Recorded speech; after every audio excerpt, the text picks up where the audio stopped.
Bienvenidos a Grapas Jurídicas, el espacio que hemos construido con la intención de ofrecerte una forma novedosa y atractiva de leer las sentencias de la Corte Constitucional colombiana. En este, nuestro tercer y último capítulo de esta primera temporada, hablaremos, tal como me había comprometido, de la consulta previa, pero vista y analizada desde la sentencia SU 123 de 2018, proferida, por supuesto, por la Corte Constitucional colombiana. Vamos a emplear la misma metodología de todos los programas, es decir, vamos a analizar el texto de la sentencia, su contexto histórico y vamos a extraer las enseñanzas pedagógicas que nos deja la lectura de esta providencia judicial. Sin más preámbulos, empecemos. El texto de la sentencia. La sentencia SU 123 de 2018 está compuesta por 135 páginas, de las cuales 105 corresponden a la sentencia en estricto sentido. Hay un anexo técnico que consta de 28 páginas y por último hay una aclaración de voto proferida por el magistrado Carlos Bernal Pulido, que es de 2 páginas.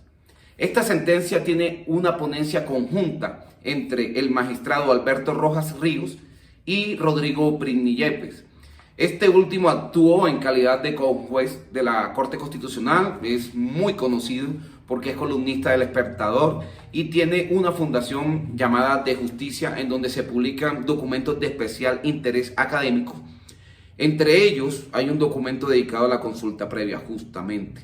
Y Alberto Rojas Ríos, al terminar su periodo constitucional en la Corte, publicó un libro llamado El Poder de las Minorías, que tiene especial trascendencia para este tema de la consulta previa, porque justamente la consulta previa es un derecho en cabeza de las minorías étnicas y raizales y demás. Con ese antecedente y teniendo claro quiénes son los autores, las aclaraciones de voto y el anexo de la sentencia, procedemos a adentrarnos en el contexto histórico de la sentencia SU 123 de 2018. Lo primero que vamos a decir es que la comunidad indígena Aguá La Cabaña es una comunidad étnica que se trasladó al municipio de Puerto Asís, Putumayo, hace aproximadamente 6 décadas. Esto producto de la violencia que sufrió este pueblo indígena y que lo obligó a irse moviendo de su territorio ancestral.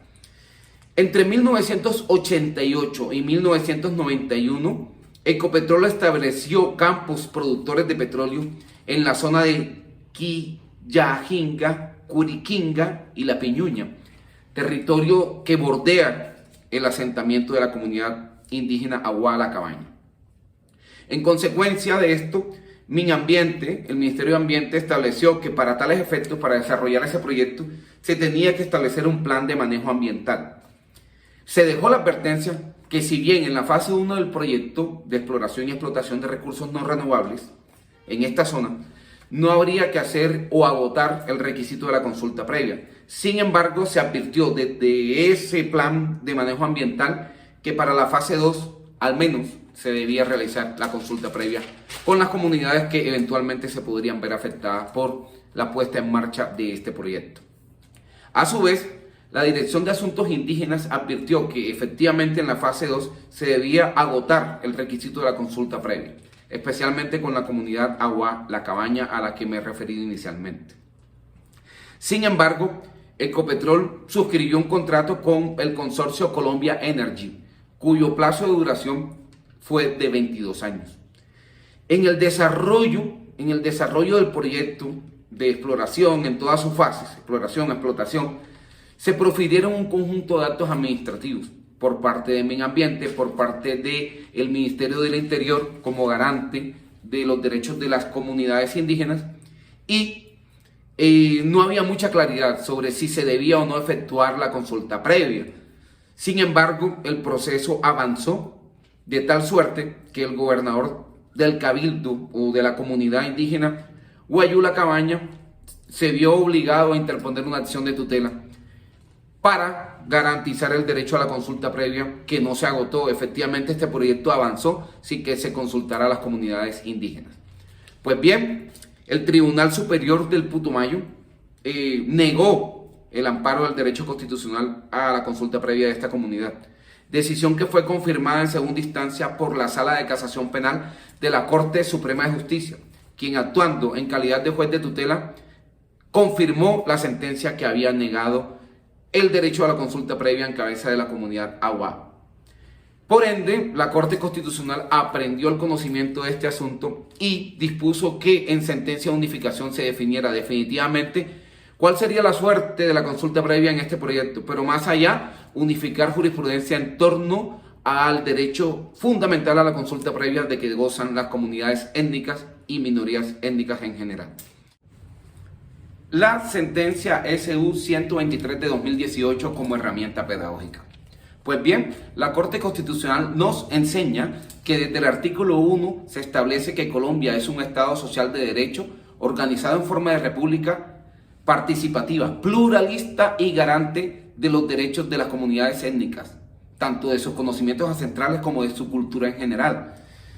No solamente desde el artículo 1 y otros artículos que hacen referencia a las comunidades indígenas se baraja, se establece el derecho a la consulta previa, sino también desde el punto de vista del bloque de constitucionalidad, ya que debemos tener presente que los convenios e instrumentos internacionales en general que hayan sido aprobados por el Congreso de la República hacen parte integrante de la Constitución Nacional.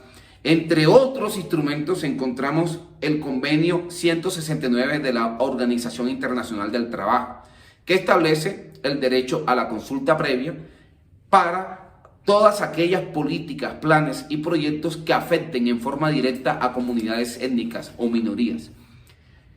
Esta noción de afectación directa tiene especial repercusión en lo que va a ser el desarrollo argumentativo de la Corte en esta sentencia, porque más adelante ya me voy a referir a cuáles son los puntos exactos en que nos podemos estar refiriendo a una afectación directa. Bueno, ¿qué es la consulta previa? Es el derecho del que gozan las comunidades étnicas de que sean consultadas a través de un diálogo genuino entre el Estado, o más bien entre el gobierno y estas, toda vez que se presenten normas, políticas, planes o programas que los afecten directamente. Advierte la Corte que no es una simple notificación que se les hace a las comunidades indígenas. Advierte la Corte que la consulta previa corresponde a una instancia de intercambio de razones culturales en las que no debe haber ningún tipo de bloqueo, ni de las comunidades hacia el Estado, ni del Estado hacia las comunidades. Se trata de un proceso de concertación. Este proceso debe ser flexible y advirtiendo las culturas, los saberes ancestrales de las comunidades, pero advirtiendo también la potestad del Estado de desarrollar ciertos programas, entre ellos los de explotación y exploración de recursos no renovables. Cuando hay afectación directa, la Corte Constitucional nos señala 8 puntos en los que podría predicarse la afectación directa y son los siguientes.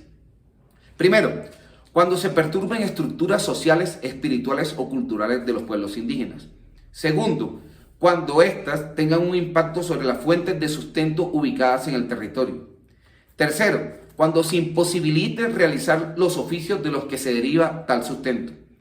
Cuarto, cuando se produce un reasentamiento de la población en un lugar distinto al que naturalmente ellos vienen habitando. Quinto, cuando la política pública recae sobre los derechos de un pueblo indígena. Sexto, cuando la política pública se produzca en desarrollo del Convenio 169 de la OIT. Séptimo, si se imponen cargas o beneficios incluso a un pueblo indígena. Y octavo, cuando hay interferencia en los elementos definitorios de la identidad o cultura de un pueblo indígena. Estos son los conceptos generales para que se pueda hablar de una afectación directa sobre una comunidad. Ahora bien, bueno, ¿qué sucede cuando ya nos estamos refiriendo específicamente a proyectos de exploración y explotación de recursos no renovables? Aquí la Corte aclara que 2 son los impactos en los que se puede predicar una afectación directa sobre los pueblos indígenas. El primero es cuando el proyecto impacte en el territorio de la comunidad, pero el concepto de territorio en este caso específico de los pueblos indígenas hay que tomarlo con pinzas. Aclara la Corte que 2 son los elementos del territorio.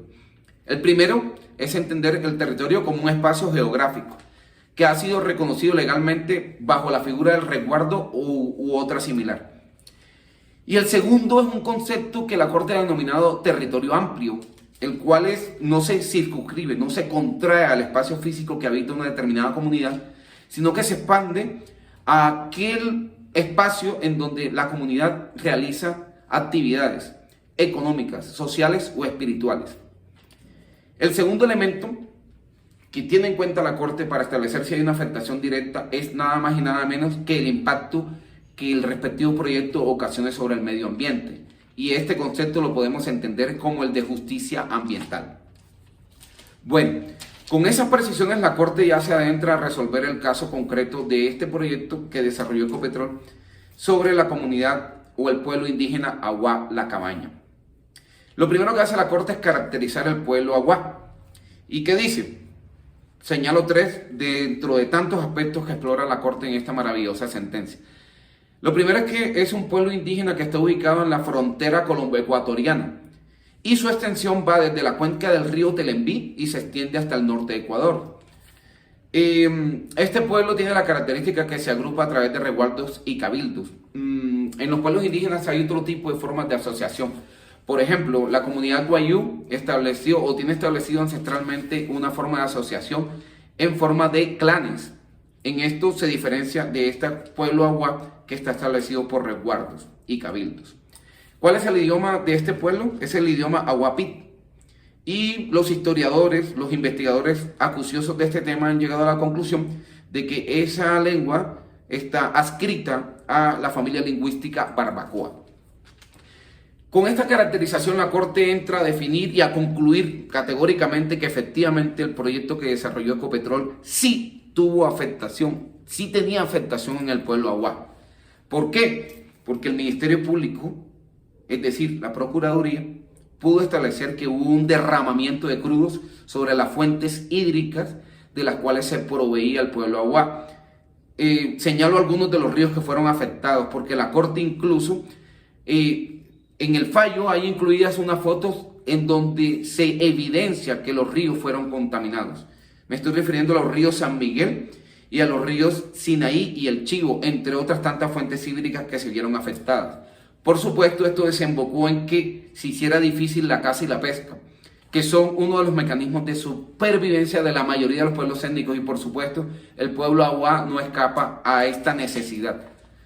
Concluye la Corte entonces que habría que revocar los fallos de primera y segunda instancia, porque efectivamente el pueblo Aguá debió ser consultado, debió agotarse la consulta previa y en un diálogo genuino debió establecerse cuál era la afectación que se estaba produciendo sobre sus fuentes de sustento. Fue así como la Corte ordenó que no se, o más bien, no que se suspendiera el proyecto, pero sí que se adelantara a través del diálogo genuino la consulta previa con el pueblo Aguá. Esta sentencia tiene cartillas didácticas y se constituyó un hito de la consulta previa, por lo cual los invito a que la consulten y a que sigan viendo grapas jurídicas. Con esto cerramos esta temporada, agradezco a todos y les prometo una segunda temporada cargada de mucho